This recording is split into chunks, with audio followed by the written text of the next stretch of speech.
Hello, everybody. Robert Aducci here, and I have the pleasure of announcing that we have our special guest, Markus Plötz, to the show Ulysses Worlds.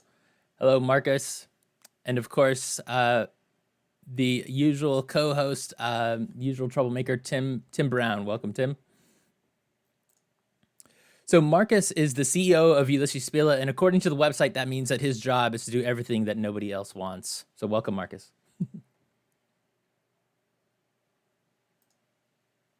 Guys, today. Apparently not. That's not my fault. No, just kidding. Thanks for having me. Absolutely, I'd love to join in and see how everything is going on in the States. Yeah, so Markus is here to tell us all of the back end stuff that happens way over in Germany that still has to do with us getting great games out to everybody. So let's just so why don't you tell us about your time at Ulisses Spiele, how you came to be there, and sort of what your journey's been like there. Oh my gosh, this can take a little bit longer if I really go into detail here. Give us it's only an hour show. It's only an hour minute version. I try to give you the elevator pitch here, right? So I came into the industry in 1993, actually, and I haven't walked away since. I was first working at Ulisses back in the 90s, and then I joined it as a partner in 2000, and then took over the company a couple of months later. So in 2000, Ulisses became my company, and then it's actually where the story begins. And the company started out with having 2 small stores, into becoming 3 small stores, into becoming 3 small stores and a small distribution, into becoming a big distribution with no stores, and then distribution with a attached translation and publishing department, and now we are only a publisher, so we are not a distributor any longer. And that's everything that happened at Ulisses in a nutshell. That's a really interesting sort of progression, I guess. Did you kind of expect that to happen, or were you kind of always thinking that you would just run stores? Actually, I came into the industry in 1993 and had my apprenticeship at Spiele, which is a World of Games, which was one of the big distributors back in the day. And actually, I wanted to always become a businessman at that point. But I loved role-playing games because I got into role-playing games when I was 11. And as we all know, once you're in, you're done.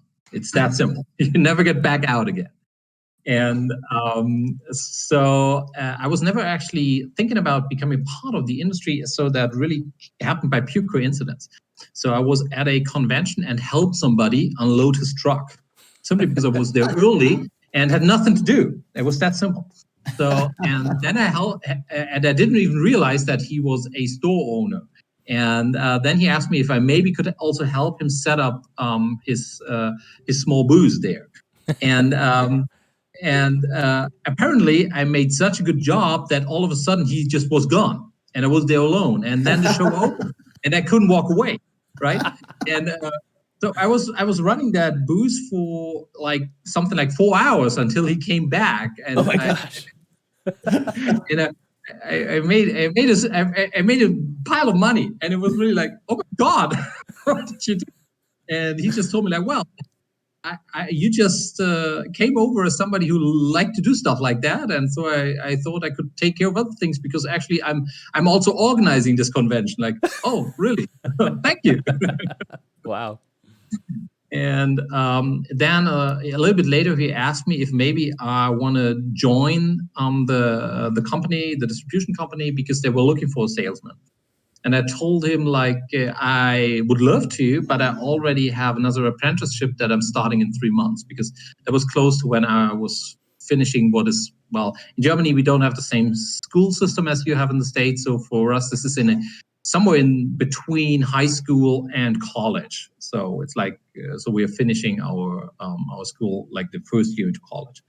And I was close to finishing that, and I wanted to start my apprenticeship with a established real company, as my dad used to call it back in the day, because gaming industry just isn't real business. And but of course I couldn't resist.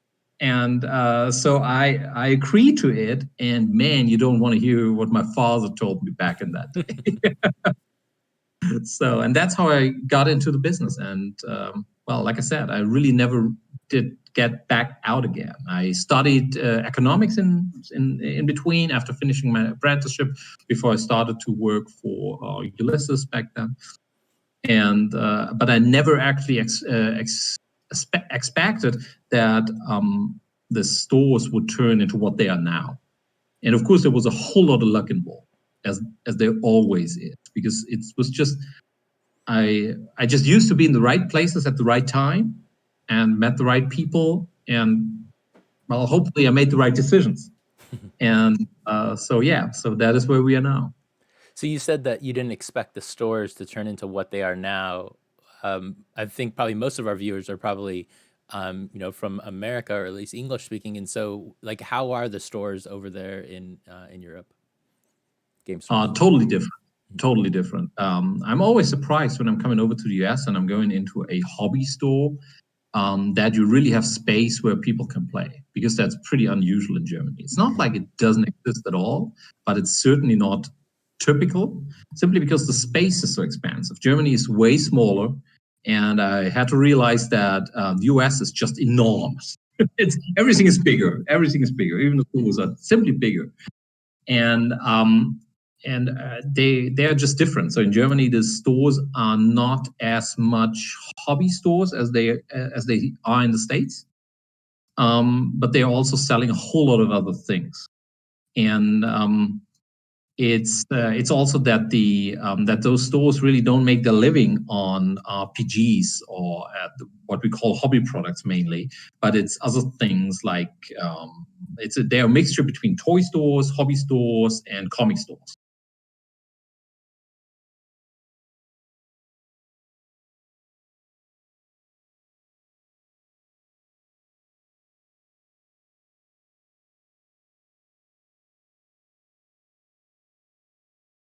Well, again, the chance to do so, actually. So we actually started out with being the exclusive distributor for Privateer Press in Germany. And that, of course, was part of a major approach from us to get into the miniature business back in the day, because miniatures were becoming very, very strong. And that was the time where confrontation was very big in Europe and in Germany especially. And then Privateer Press came along, and we were in contact with them from day one on, even back from the day where they were only publishing their third edition adventure line, the Witchblade line. And so then we just started also doing the miniatures, and then at a point we became the publisher for it, the exclusive distributor for it.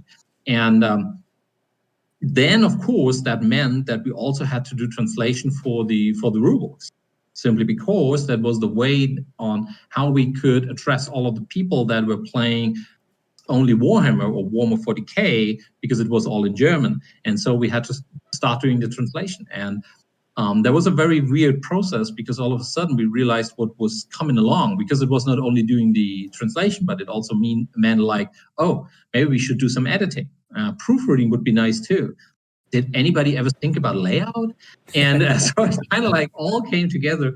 Of course, I had a lot of contacts from the other things that we did up to that point, but it was something completely different from knowing people that told you that they were doing these things to doing them all by yourself. Mm-hmm. So that was quite interesting. And looking back now, I'm still surprised on how we managed to get all of that stuff done at all.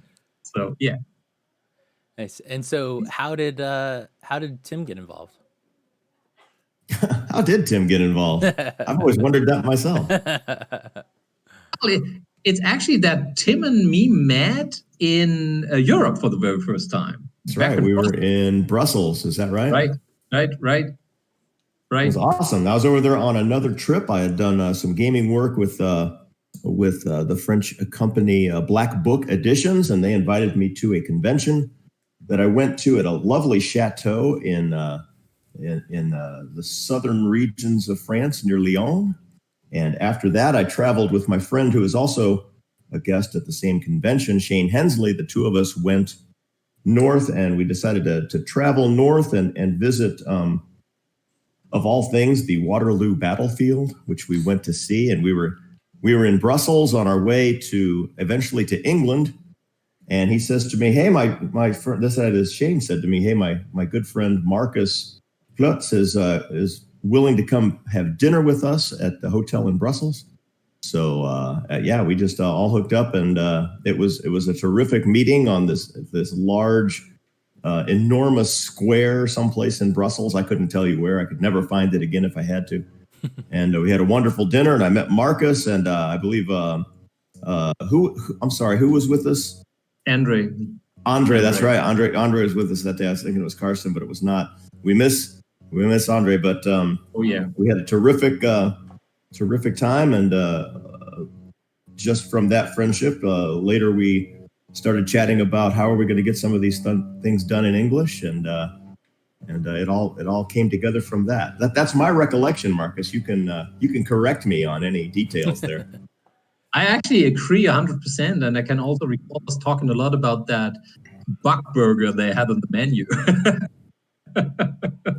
It was really funny. It was really funny. And it was just great because it really felt like we knew each other for like forever, because it was so simple, just talking and getting into it, and just because we were gamers and we were just sitting there and talking about things and stuff that we've done, and so it was a really good time. But it was really crazy, like for us driving over to Brussels simply to meet somebody to have dinner just is not common in Germany. But it was a very good idea, and from there on we met again in Vegas, of course. Somehow we found out that it would probably be a good idea if we start something together. So, and that was actually the beginning of the Ulisses North America studio.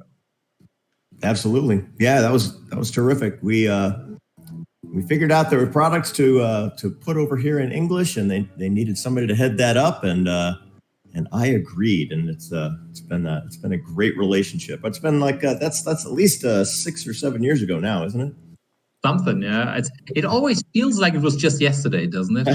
But that is true for almost all the stuff that happened in this industry. That is what I find so fascinating about it, is that it still all feels so much like it just happened yesterday or the day before. And most of the time, it is really like 10 years ago, 15 years ago. And yeah. But no problem, because most of the stuff that you experience in this industry is so intense that it really kind of like burns itself into your memory. And it's great. And I at the same time, I have a hard time recalling how it could be possible that that Tim is not a friend of mine and that we are not working together. But on the other hand, I could also recall stuff that happened 10 years, 15 years earlier. And I would swear by God that, of course, Tim was already part of Ulisses. Right. How did I mess that up? Way back then, I don't know, yeah. But I managed. So you talked about wanting to get product from Germany into English.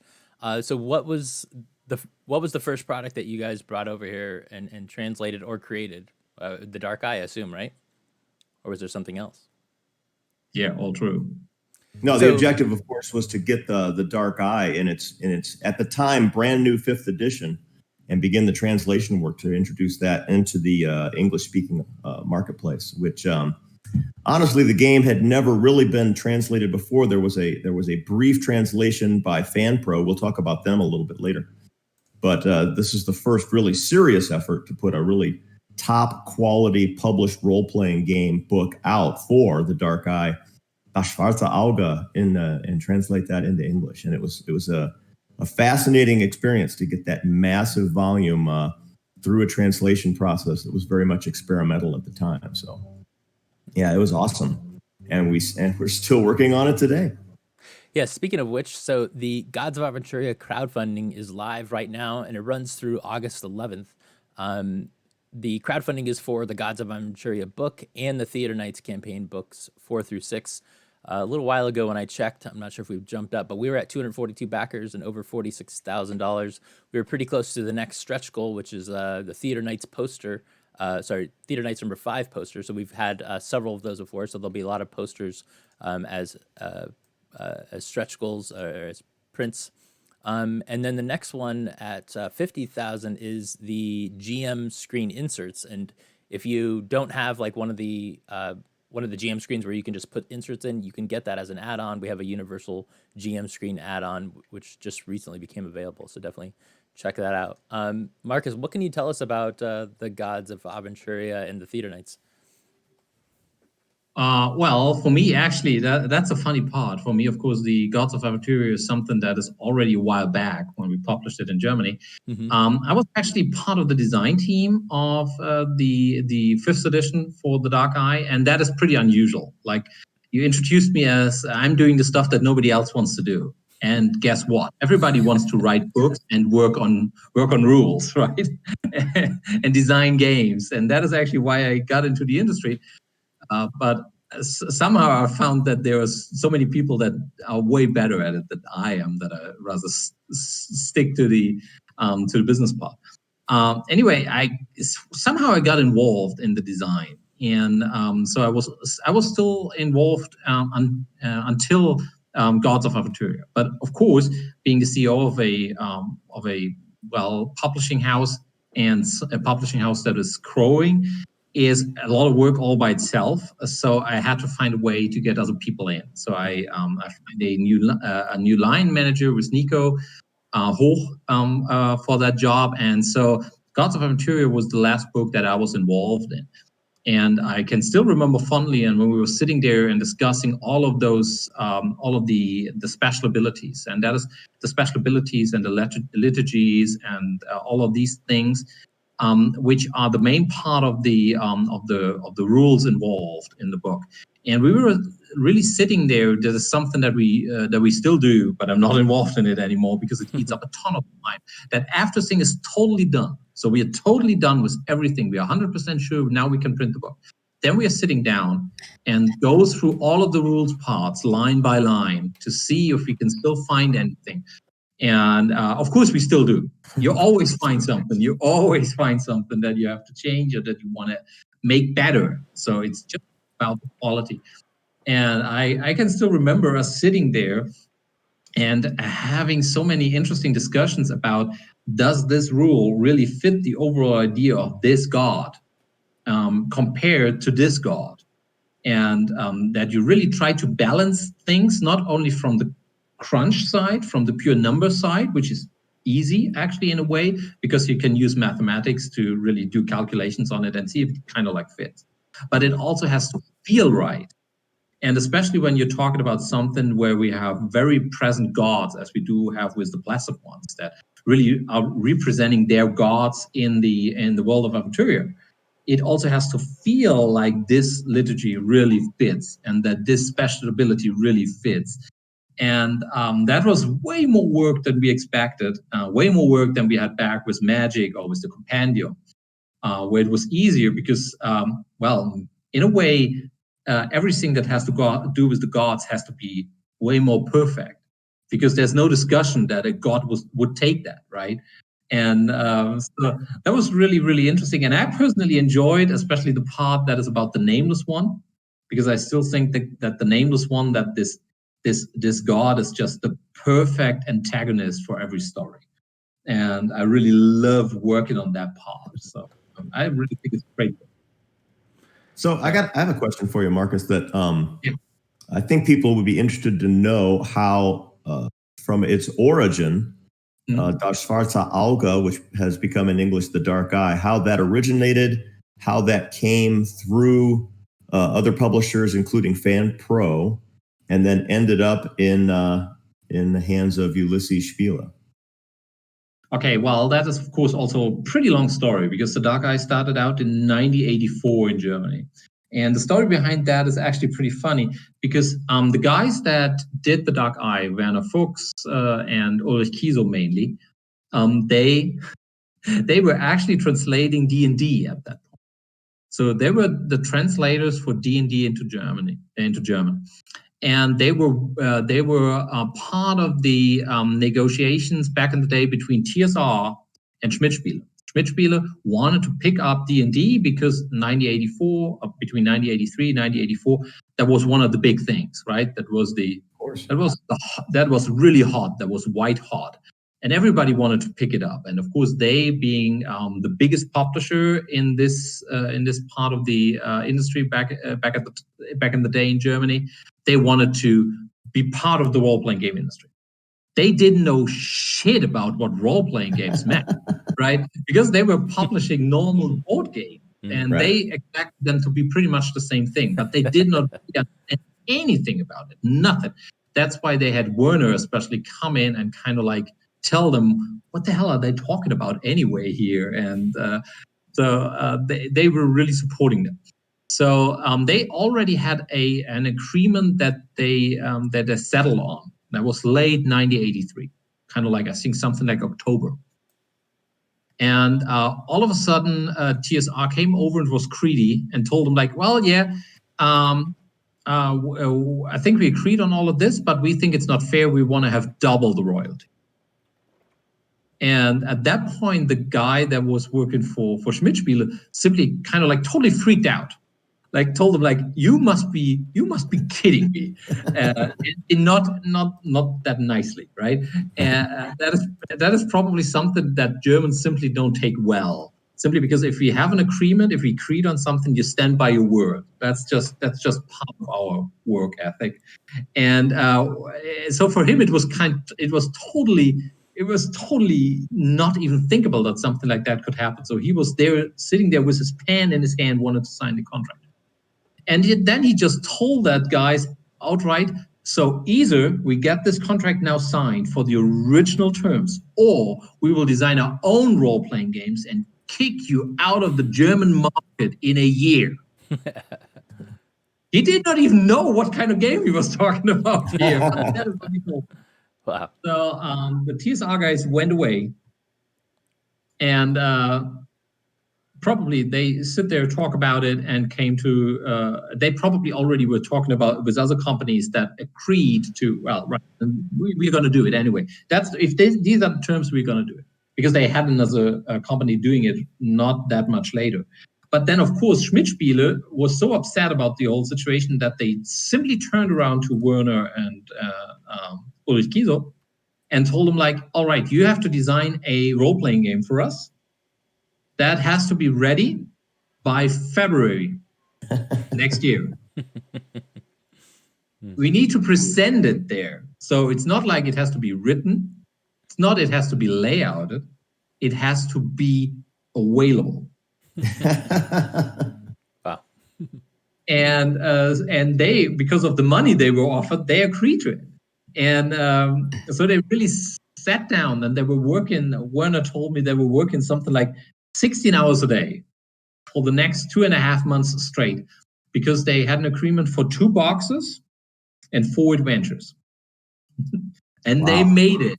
So in 1984 at the Toy Fair in Nuremberg, they presented the Dark Eye to the world. Of course, that was not the perfect game back in the day, but back then, it was way easier, right? Because you had a couple of attributes and you had a couple of weird-looking dice and a little bit of weapons, a little bit of armor, and then you were good to go, right? A couple of spells thrown at it, you were good to go. And looking back at these things, it's just really funny because part of the stuff was reworked on by Schmidt-Spiele, even so they did not even have a clue about what they were doing.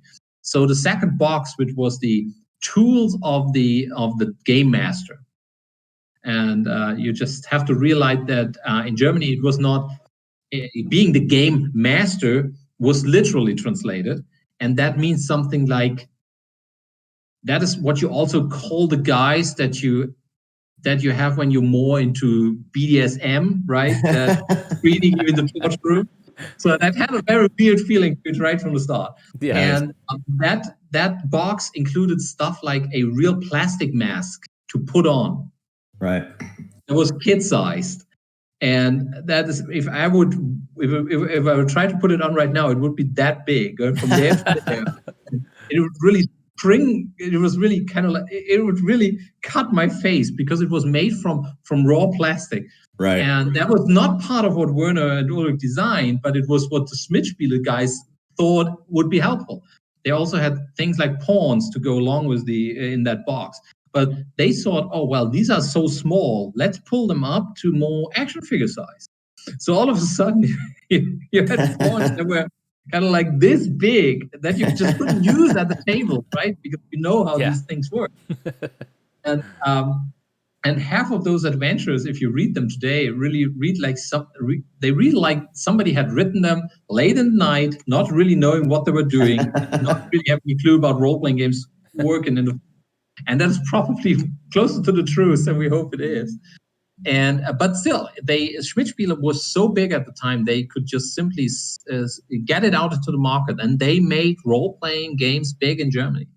And then the Dark Eye became, over only a couple of years, it became such a deep role-playing games because it really attracted the German use the way that D&D did 10 years earlier in the US. And it really got its own style simply because it was not a copy of D&D, but it just simply from the start on, it was its very own thing. Because part of the contract wars that they received, it has to be different from D&D. That is why, for example, the Dark Eye rolls under and not over. Over, right. And things like that. And that is why certain things simply had to be different, period. No matter how, no matter why. If it makes Interesting, yeah. Yeah, I always like to see how games, like why certain mechanics are not certain ways, and that's an interesting aspect of why those mechanics are. That's cool. Mm-hmm. So the Dark Eye has come a long way since then. Currently, there's a computer role playing out, the Book of Heroes game. I've been playing that on my Ulisses grab bag show occasionally. I've had some community members play as well, so that's been fun to play. As for other streams, Jam, he's our kind of GM in residence. He was actually on a work trip not too long ago, and when he was on a work trip, one of the normal players, Mark, GM'd some of the Dark Eye. They played through the Late Mail adventure, which is from Tales of Dragons and Thieves, and that was a 3-part show. And so you guys, everybody can find that on our YouTube channel if you want to check out some actual play of the Dark Eye. And if you want to listen to some, Red Moon Roleplaying did 3 sessions of Justice and Noble Valor, and all 3 of those are online on YouTube and on their podcasts. In addition, Grant Ellis is looking to produce some actual play shows for us along with WebDM, and he put out a call for players on Twitter. If you think you'd make a good player for a live stream, please reach out to Grant. Yeah, we'd love to. How's your chance? There.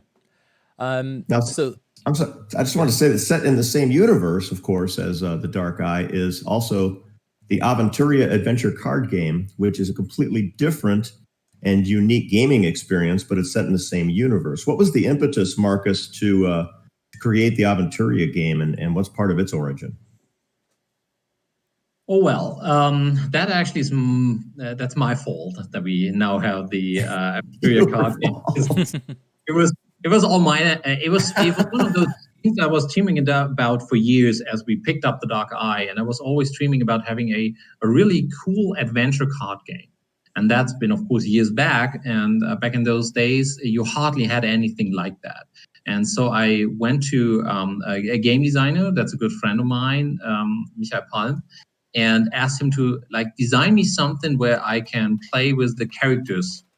And so they are slugging it out. Something like, the game Blue Moon, the card game. And that is something that I had in mind, something where you were not playing a complete different species that is fighting a faction that is fighting it out on the planet, but where you're playing your character and trying to.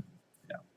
And he came back after about a year and that was something that he called duels. So the Dark Eye Duels. That was the working titles, and that's actually what we did. So we were fighting those duels. and playing the game, which was almost exactly the way it was published later on, we came to the conclusion, like, it would be great if we could expand that to really go on adventures and not just fight it out, but go on adventures together and make it a cooperative game. And that's where I came in, because I've been working on another game line earlier on that had certain mechanics that we could adapt to this engine and start the adventure line. And so it is actually something that came as an afterthought, but as we developed it, we realized that actually this is so much cooler than simply having the duels, that in the end, the duels became kind of like the entry mode. And now we were able to experience the world of the Dark Eye, all of the adventures. And that is why we started with having all of the old original adventures and turned them into Aventuria games and adventures. Because you could now live through all of these stories without having to go back to the old rules and and all these things out of the 80s, actually, but you could still enjoy all of that, and you were able to just sit down with your friends. And so one of the pitches that we had for it, and that I think are still so true, is that when you would rather sit down with your friends and have an RPG evening, but somebody is missing out because you know that stuff. Somebody gets sick, or their kids get sick, or somebody just tells like, I would love to play, but I had such a hard day, I cannot really concentrate. Maybe let us play a board game. Right. Let us play a board game. And that's where I said, like, I want to have this game that I can then put on the table, and we can get as close to an RPG experience as playing a board game could be. Mm-hmm. And I think that is what Aventuria does, because you can really live through the story. You are working together. You have all of the joy. But it's not as taxing as playing an RPG sometimes can be. Right. Mm-hmm. Nice. Well, it's a great game. We've certainly published it in English. We have the main set out and several expansions, and we're leading up to a next set of expansions that we're putting out under a wave of products that we're calling the Extraordinary Heroes. What can you tell us about that, Robert? So the Extraordinary Heroes is going to be a crowdfunding that includes a lot of like several expansions that go along with Aventuria. It's going to start at the end of September. So if you are an Aventuria fan or you want to get into it, it's definitely a good time to do that. And Eric is going to start putting out previews soon for that. So definitely watch our social media for that. During Ulisses Con, also, Eric was talking about the basics of deck customization in Aventuria. And if you want to catch that video, you can catch the video on demand on YouTube. So just looking at the chat here, Zinesider said, someone might tell the bearded Viking CEO that I'm unpacking a freshly delivered Hexen crowdfunding packet while watching, and this is very awesome. So what can you tell us about what's Hexen, Marcus? I don't know if our US fans know much about it. Not yet. Well, thanks first. Greetings. Yeah, I'm a bearded Viking, I know. I'm not usually growing such a long beard, but that's a different story anyway. So Hexen is another game that we published in Germany about 3 years ago. I think it's 3 years, might be 4. Well, time is flying and everything seems so close. And it's it's called Hexen 1733. And it's a world that is where hell opened. So it's right after the 30 Years' War. Where during the 30 Years' War, the gates to hell were opened by Danish mercenaries down in the Black Forest. And of course, now we have a setting that is a mixture between historical times, so in the 18th century, so you already have guns, but you still also have swords and stuff like that. And on the other side, you have all of your typical nightmare gothic monsters. So you have the vampires, you have the werewolves, you have evil fairy creatures and stuff like that. but it's still all based in this pretty world, actually. And it's probably the best pitch for it is if you have watched Hansel and Gretel, Monster Hunter. Mm-hmm. This could have been said right there. So of course you have those witches and stuff, and you are one of those hunters. You're playing a hunter, and you know that you are there to take care of those monsters. And it's really very cinematic, but that like the Hansel and Gretel movie, it's very cinematic. It's very action oriented, but at the same time, you can still experience a world that's actually pretty dark, gloomy, and gritty. But you're one of those guys who is really tough as can be, right? Tough as nails, and you're just slugging it out, and you're really living through awesome adventures there. So we've got translators burning up their computers as we speak, and we will create a plan to bring Hexen 1733 into the English-speaking audience. But it's not ready yet. It's not ready to announce yet. But when it is, it's going to be a really great new game that we're going to bring out. So keep an eye out for that. Right. So going back just a bit, Trykov had asked on the subject of board games and card games, will Schatten der Macht be translated eventually? Schatten der Macht, which is kind of like Shadows of Power. Shadows of Power. That's the board game. I love it.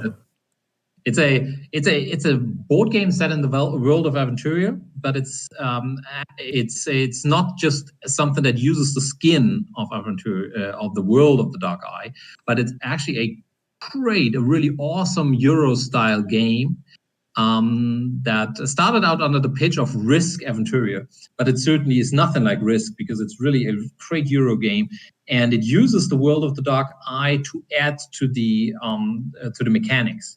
So I think it's really an awesome game, and it's a great game to play. So I can very well see us publishing it in English, and I know that you guys love it. We've been playing the game when it was over in January the last time, mm-hmm. and we had a blast. Right? It was a lot of fun. I'm pretty sure I won, so we are going to publish that game eventually. Yeah, it was really interesting playing the game that, everything was in German, but Markus translated, but there was such great iconography on the cards and everything that we picked it up pretty quickly. Even though we couldn't speak the language, we could still figure out how to play it, and it was fun. Yeah, I liked it.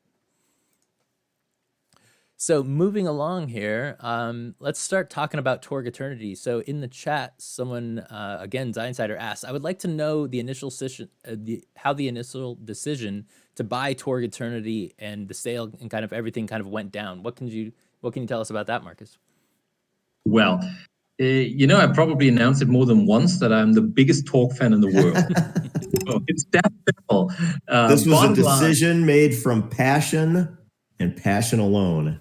So just well, back in the day, that was I think it was something like 2010 or something. Could have been a little bit more or less. Give it take a year. I would have to look that up. But it's I was trying to get in touch with whoever had the license at the point, and that wasn't that easy back in those days because West End games came tumbling down, and then a lot of things were moved around, and there was Humanoids. I think there was a French company back in the day. Right. It was in there, and other people. And so I looked for it, and then I finally got in touch, and I asked, would you like to sell? And the answer was simply never. Okay, well, I get that. I wouldn't sell it if I were you. But I kept coming back, and I kept coming back. And it was during the time where, of course, RPGs were not on the rise. In these days, it was pretty hard to start a new company. It was pretty hard to even make money on RPGs at all. And it was back in the day when we were still making most of our money not from publishing, but from just running distribution and stuff like that. And the company was way smaller. I think at that point we had something like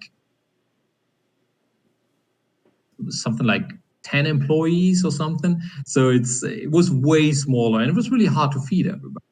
And I finally managed to make enough money to be able to buy me a car, right? And my wife just told me like, okay, this will be the first time in our life where we're buying a car that is not 10 years old, right? It's like I said, it's really tough to make money in this industry, as we all know. This is just fine. I really don't care too much. But that was the point where I was offered the chance to buy Torg. So I had to make the decision to either buy that car or buy Torg. Oh my goodness. What should I say? My wife still hates me for the decision. No, kidding. It was, nice. But at that point, she was really mad at me. She was really, really mad at me because she told me, like, what the hell are you going to do with it? You will probably never publish a book. And I told her, like, well, maybe I won't. But maybe I can, and it's still Torg.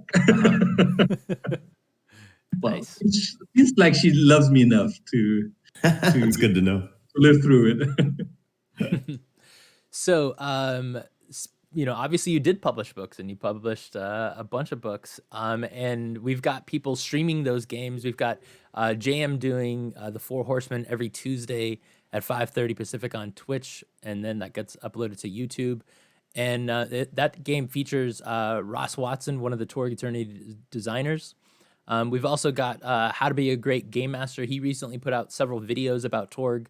The most recent was about adventure creation, where he's going to be, he was streaming the adventure that he created for an upcoming actual play that him and his crew are going to be doing. So check out that.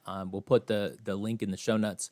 And like we talked about with The Dark Eye, Grant Ellis is also producing a Torg Eternity stream for WebDM, and he put out a call for players for that as well.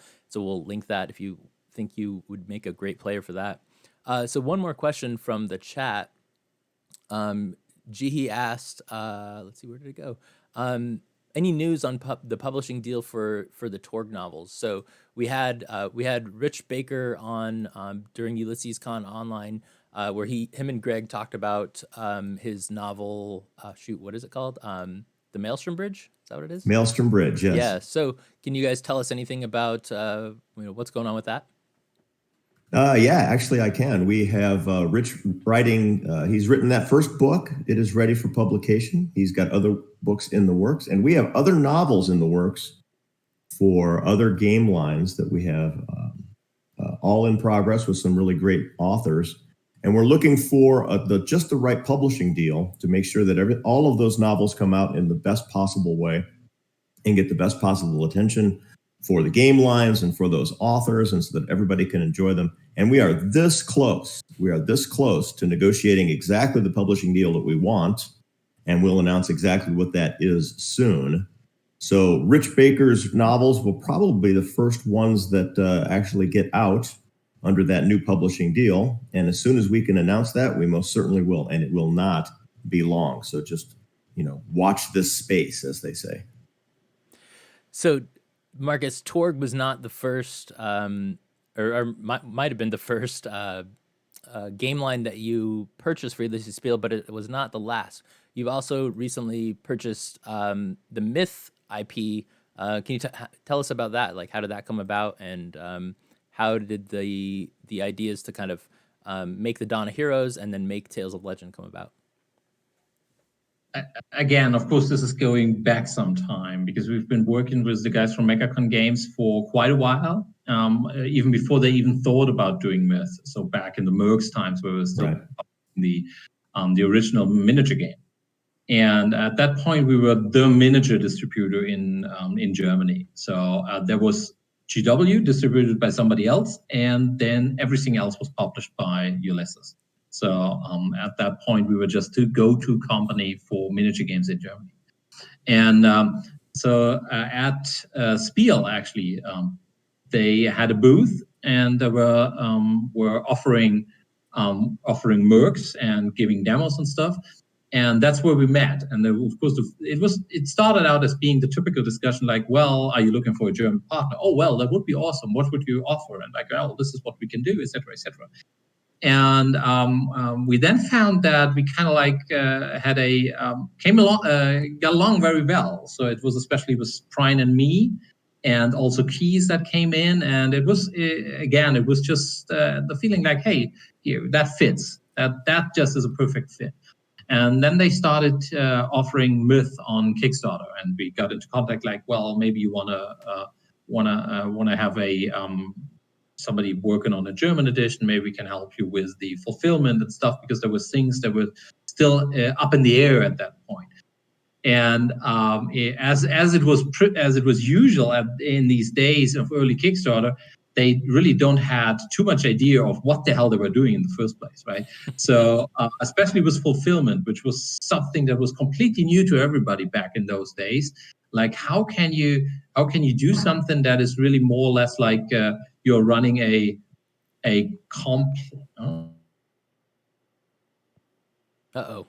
We lost him. Oh, we lost Markus. There he goes.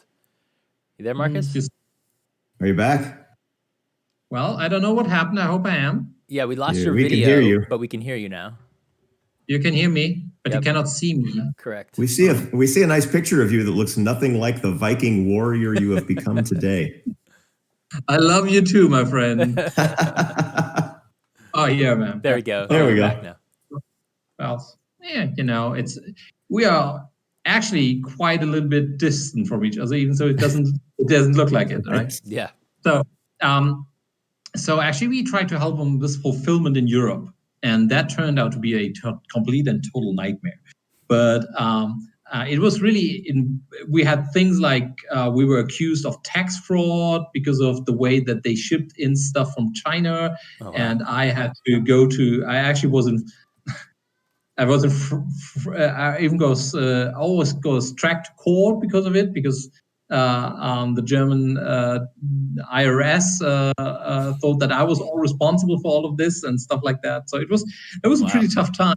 And then we had to pick and pack everything, and we were really working on the fulfillment for something like 2 weeks straight with 20 people, because it was more or less like we had to sort single miniatures and do stuff, and it was just the worst nightmare that I ever lived through.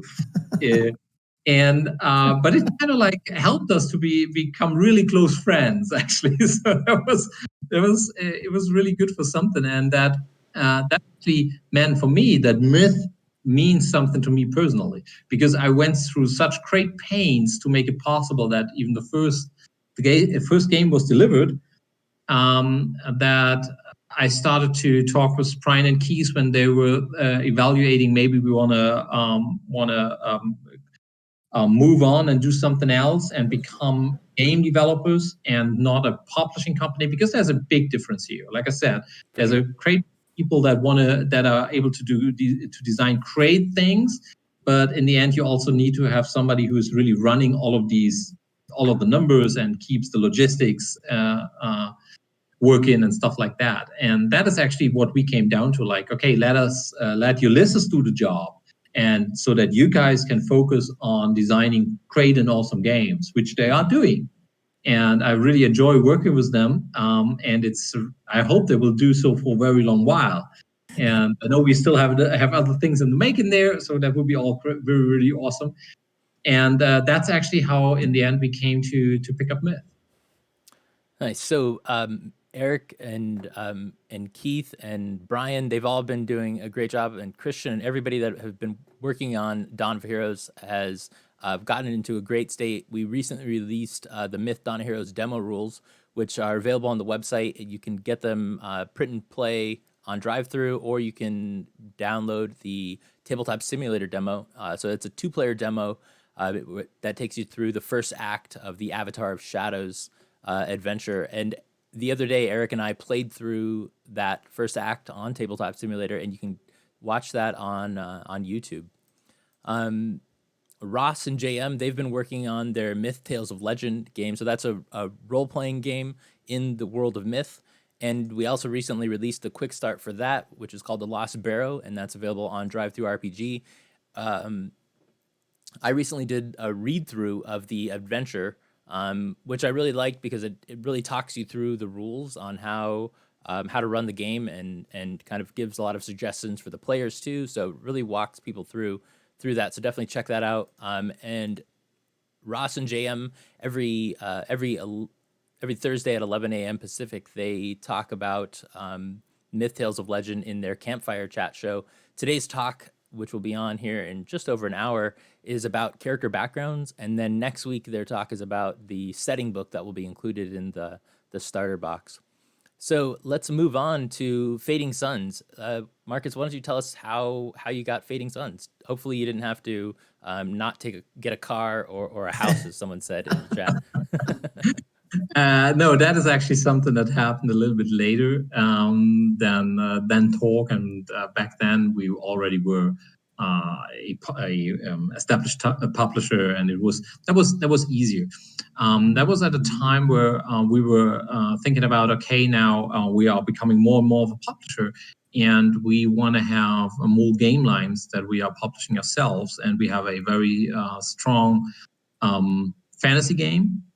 We have something that is the universal type of game, which is Torg, where we have different genres that are mixed up, but actually Torg really doesn't fit any good description that is typical, right? It's just his very own thing because it's Torg. Yeah. Multi-genre. Yeah. Multi-genre. It's the multi-genre, actually, the definition.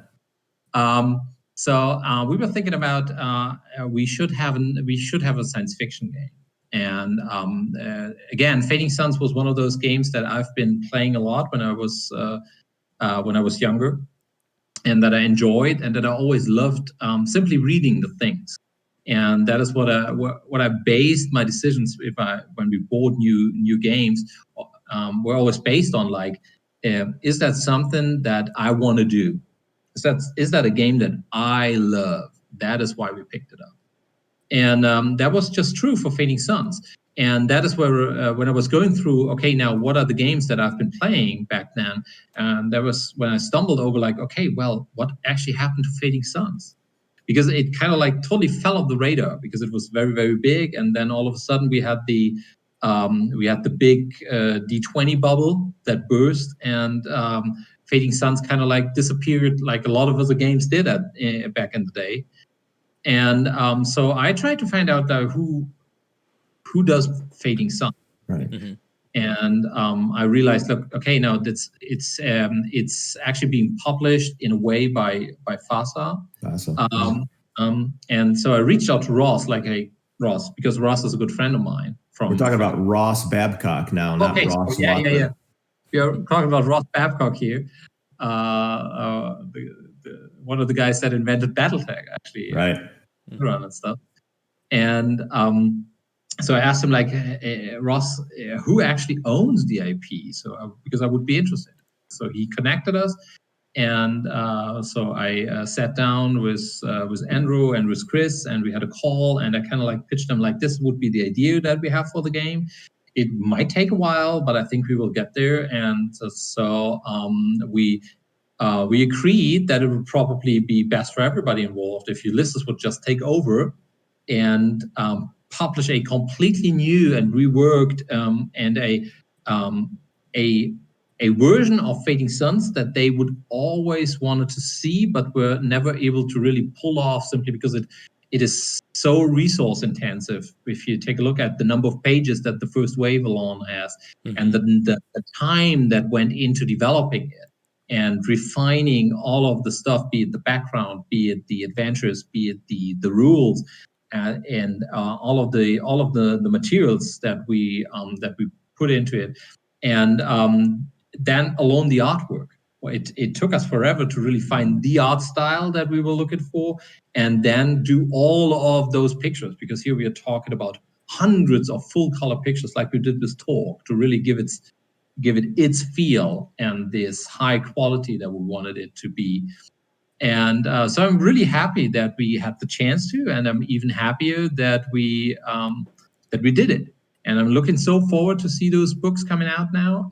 I just got a chance to see the first layouted book that is just finished, and if it hasn't gone to the backers, it will be very soon. And it's just fantastic. Nice. Yeah, there was a question on any news on when the Fading Suns layout would be finished, but it sounds like it's definitely coming along. So, everyone looking forward to that for sure. So if you want to catch some Fading Suns action, you can check out our streams tonight. JM Defoge and his crew are playing Fading Suns at 5:30 Pacific on Twitch. The current arc is called The Curse of the Abandoned, and I think they're going to wrap that up actually pretty soon, and they're going to switch from Fading Suns to, he's going to run the Lost Barrow, so he's going to run that Myth, Tales of Legend adventure, so that'll be a short arc, and then I'm sure they'll get back to Fading Suns. In addition, Bill Bridges and Andrew Greenberg have been having Heretical Musings every other Tuesday at 2 p.m. Pacific. On this week's episode, they helped folks kind of update their old characters to the new system, kind of gave advice on how that would work best, and shared some art examples and example pages from the upcoming books. And as Marcus just said, those are finishing final layout and should be out real soon. So I think that's gonna about wrap it up for today. We're almost at an hour, so good timing, Marcus. Marcus, thank you for joining us and filling up our hour with these great stories. You for having me, because it was funny telling those stories to guys that I know have never heard them. Yeah. Well, I've only heard half of them. Well, you probably did. But these are those war stories that I love talking about, because they also remind me of how pleased I am with what I've been able to live for the last 25, over 25. I realize, I'm getting older than I thought I would. Anyway, it's just great talking about it, because it's awesome memories, and thanks for giving me the possibility to tell you. Yeah, so thanks for watching the Ulysses World Show. If you'd like to chat more with Ulysses folks or other fans, please check out our Discord community. And if you like the show, please follow and subscribe to our channels on Twitch and YouTube, and turn on those notifications so you don't miss anything. For Ulisses Spiele, I'm Robert Aducci, and this is Timothy Brown and Markus Plötz. Thanks for watching. Come back next Thursday at 9 a.m. Pacific for more Ulysses World news. Bye-bye. Bye. Bye.